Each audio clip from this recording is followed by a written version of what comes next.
નમસ્કાર દર્શક મિત્રો, ધી લોકસત્તા શોમાં આપણું સ્વાગત છે. જ્યાં એક તરફ તો ભારત પર અમેરિકન રાષ્ટ્રપતિ ટ્રમ્પ દ્વારા જે ભારે ભરખમ ટેરિફ લાદવામાં આવ્યો છે, તેના કારણે આ બંને દેશો વચ્ચેના જે સંબંધો છે તેમાં તિરાડો પડી ગઈ હોય તેવું લાગી રહ્યું છે.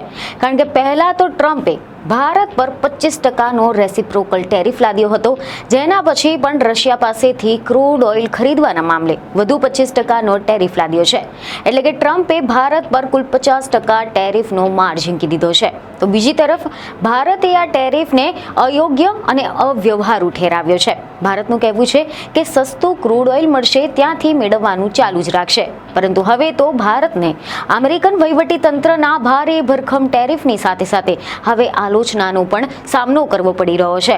જી હા, અમેરિકા સાથે ચાલી રહેલા ટેરિફના વિવાદની વચ્ચે રાષ્ટ્રપતિ ડોનાલ્ડ ટ્રમ્પના વેપાર સલાહકાર પીટર નવારો ભારતની વિરુદ્ધ સતત એવા નિવેદનો આપી રહ્યા છે કે જેના કારણે ભારતમાં વિવાદ ઊભો થઈ રહ્યો છે.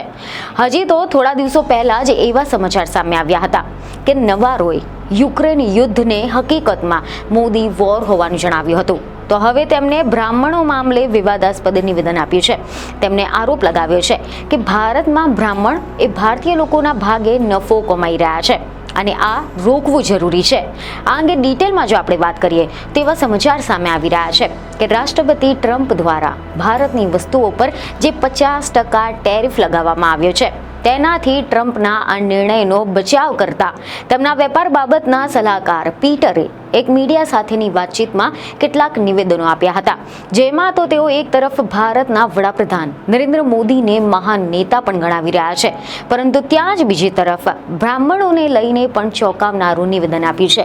એવા સમાચાર સામે આવ્યા છે કે નવારોએ એક મીડિયાને ઇન્ટરવ્યુમાં જણાવ્યું હતું કે વડાપ્રધાન નરેન્દ્ર મોદી મહાન નેતા છે, ભારતની વિશ્વની સૌથી મોટી લોકશાહી છે, છતાં પણ ભારત આ નેતા જે રશિયાના રાષ્ટ્રપતિ વ્લાદિમીર પુતિન તથા ચીનના રાષ્ટ્રપતિ શી જિનપિંગને કેમ સહકાર આપી રહ્યા છે એ જ નથી સમજાતું. રશિયન પ્રમુખ પુતિન અને ચીનના પ્રમુખ જિનપિંગ સાથે ભારતના વડાપ્રધાન નરેન્દ્ર મોદીની મિત્રતા એ વૈશ્વિક ઉથલપાથલ લાવશે. ભારત ટેરિફનો મહારાજા છે. સમગ્ર વિશ્વમાં તેમણે સૌથી ઊંચા ટેરિફ નાખ્યો છે. અમેરિકામાં અનેક વસ્તુઓની નિકાસ કરે છે, જેનું સૌથી વધુ નુકસાન અમેરિકાના કરદાતાઓ અને શ્રમિકોને થયો છે.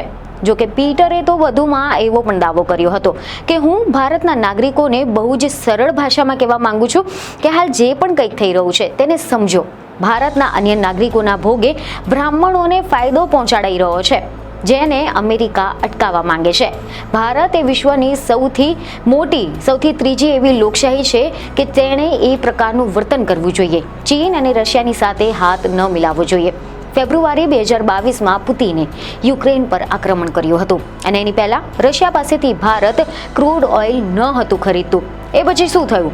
ખેર, રશિયાની રિફાઇનરીઓ એ ભારતમાં પ્રવેશી ગઈ અને મોટી ઓઇલ કંપનીઓની સાથે ગઠબંધન કરી લીધું હતું. પુતિન દ્વારા મોદીને ક્રૂડ ઓઇલ ઉપર છૂટ આપવામાં આવે છે, જેને તેઓ રિફાઇન કરે છે અને તેને યુરોપ, આફ્રિકા તથા એશિયામાં ભારે પ્રીમિયમથી વેચી રહ્યા છે અને ખૂબ જ પૈસા કમાય છે. પરંતુ આનાથી રશિયન યુદ્ધના મશીનને બળ મળે છે. રશિયા પાસેથી ક્રૂડ ઓઇલ ખરીદીનો બચાવ કરતા ભારત કહી રહ્યું છે કે તેની ઉર્જા ખરીદી એ રાષ્ટ્રીય હિતથી પ્રેરિત છે.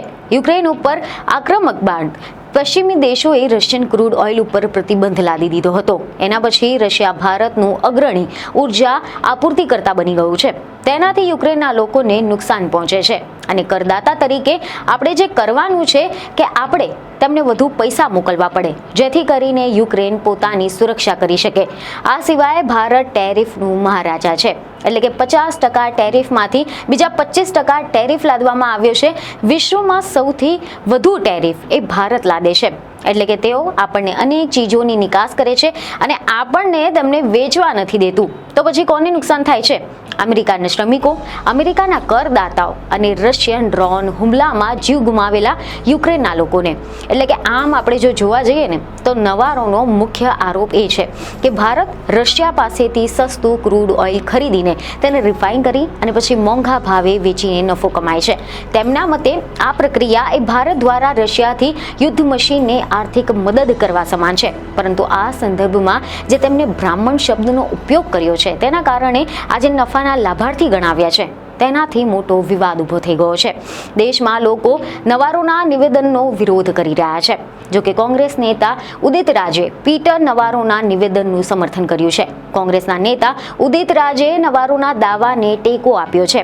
તેમણે કહ્યું છે કે ભારતમાં ઊંચી જાતિના કોર્પોરેટ ઉદ્યોગ રશિયા પાસેથી ક્રૂડ ઓઇલ ખરીદીને નફો કરી રહ્યા છે.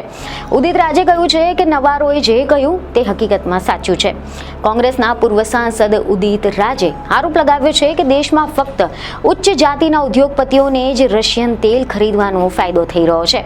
તેમણે સોશિયલ મીડિયા પર પોસ્ટમાં લખ્યું કે હું પીટરના નિવેદન સાથે સંપૂર્ણપણે સંમત છું. રશિયા પાસેથી તેલ ખરીદવાથી બ્રાહ્મણોને ફાયદો થઈ રહ્યો છે એ વાત સાચી છે કે ભારતમાં કોર્પોરેટ ઉદ્યોગો મોટાભાગના ઉચ્ચ જાતિઓ દ્વારા ચલાવવામાં આવે છે.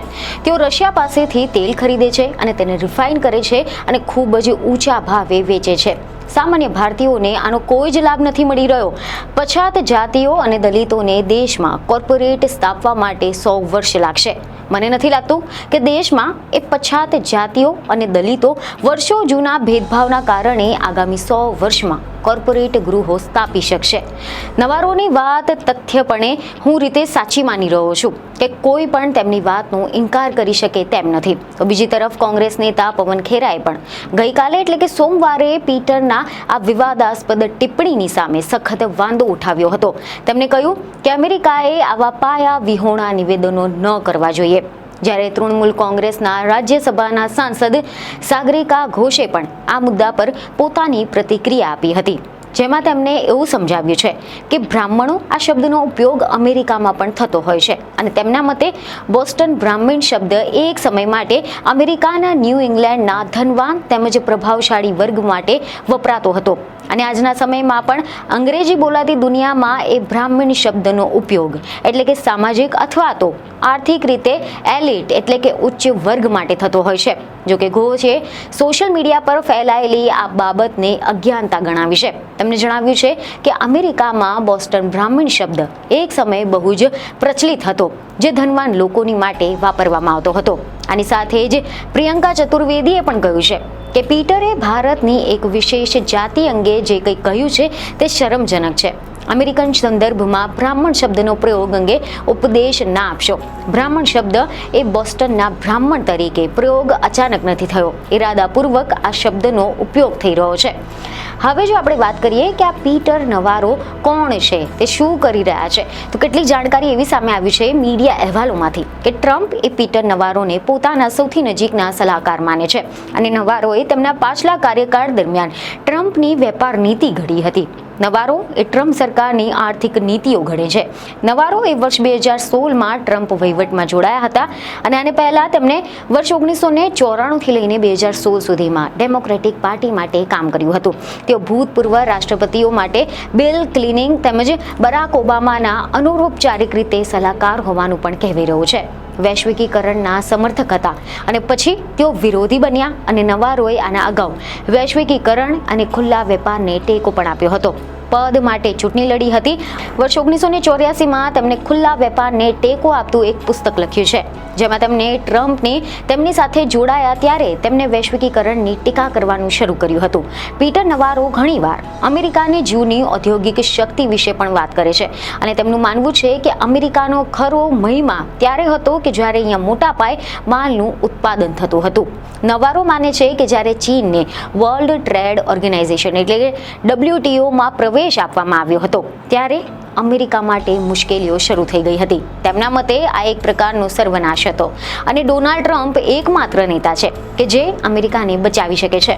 તો આ હતી ભારત અને અમેરિકા વચ્ચે ચાલી રહેલા ટેરિફના તણાવને લઈને કેટલીક અપડેટ્સ. તો આવી બીજી અનેક અપડેટ્સ માટે અમારા સાથે બન્યા રહો. બીજને ખબર સાથે ફરી મળીશું. ધન્યવાદ.